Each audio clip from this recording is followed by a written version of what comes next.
So hello and welcome back to my channel. And you know what? This channel is always here for us to just talk about things that are going on right now in the world. I know I have another channel that always deals with fun stuff and hair and lifestyle, but this channel I can just be real with you guys and talk to you guys about every other thing like politics. And I said I was not going to make a video after the last one, but I just knew I had to make another video because our people are just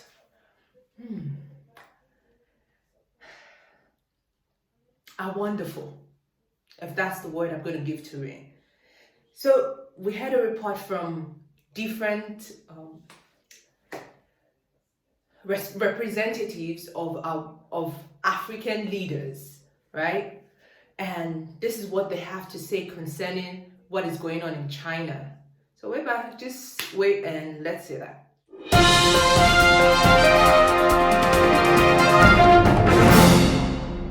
Of the challenge that the authorities faced is that they did not want to have many people living together in one flat. So you're right about that. And so they were put in a situation where their instructions which were interpreted as eviction, which were really about social distancing. Sure, sir. Social because distancing. they wanted people to live individually and or the right number of people in each flat. Wow. So you don't have too much crowding, because you cannot deal with social distancing and you can't deal with the spread of COVID-19 when there's too many people living in. What? Wait, what? I don't think this guy did his homework because he did not go and check like what was happening. I don't know how this would entail a social distancing. You sending them out of their houses where they could actually quarantine themselves to the streets to be working with every other African. Now, I mean, see, if someone got it or has the virus, this could be easily transferred to another person. They said, stay at home. This is anti-stay at home rule because you are African. And that is where social distancing, our leader is saying it's social distancing. Guy, shut up. Shut up. Okay, let's get to hear what the next one has to say. Chinese government and our officials that are working closely together. Of course, it didn't help either that one of the Nigerians who was asked to be confined and taken to hospital, shown to be positive, or rather refused to be tested, got into the hospital, having been positive, and then wanted to leave after a week, and they tried to restrain him. And he bit the nurse, the lady nurse, and assaulted the nurse. Of course, this did not help the situation either. So we are on top of the situation. I have to express our profound gratitude to the ambassador of China here in Nigeria. He acted immediately and reached the most important elements in the Chinese government hierarchy. The reaction of the government has been very, very quick, and so they're now working together as a team. It's unfortunate that the government in Guangdong did not reach out early enough to our authorities, consulate in Guangdong and Shanghai and Beijing. But now that communication has been established, and they're now working together as a team, communicating and letting everybody know that these measures are to assure the safety of the Nigerians as well as everybody in China, and in particular in Guangdong province, where this outbreak originated from. The fact that they did not reach out was because you're irrelevant. You are not important, if that would clarify it. They see you as not important. Because if the government saw you as important, they would reach out, because they did not do that to the Americans. That wasn't done to the Italians. Even when they came to Nigeria, the person that brought it to Nigeria was an Italian, and we did not retaliate. We did not show discrimination to this person just because of what happened to him.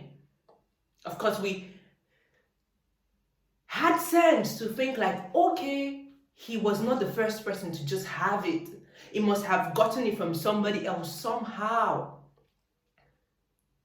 That's what love knows. And we know that, okay, this person is in himself a human being.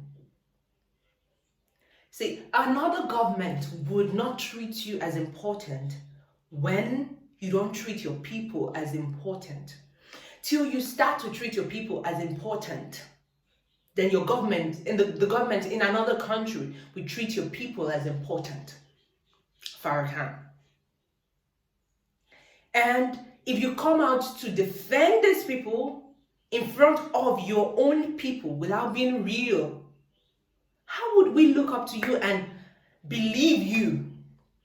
How would we look up to you and say, okay, and this is what it is? You come up with this nonsense and think like, okay, like Africans should just be cool about it.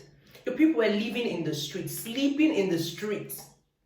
And you come out to say that, okay, they were trying to social distance. They were trying to quarantine somebody. Some people had been quarantined already for 14 days and were said to continue quarantining them for another 14 days. A man was kept in his house to be quarantined, and he had a baby, and was like, okay, how do we go out to get water, for instance, if we need it? A Chinese woman came out to ask like, okay, why are we not quarantined? And why are the blacks only quarantined? And you come out to give this nonsense. I don't want to. Guys, now is the time to speak up. When things like this start happening in other countries, you think you're safe.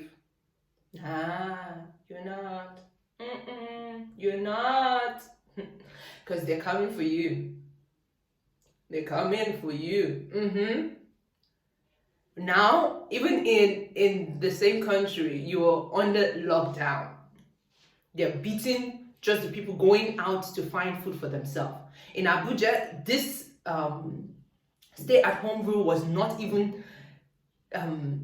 spoken about in earnest for people to prepare for it. Maybe like some weeks before, or even a week before.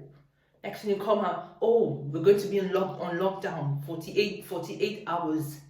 In 48 hours, and you expect these people to get all the food ready, everything ready, and just stay in their house. I understand there's a virus, but know that there is also hunger.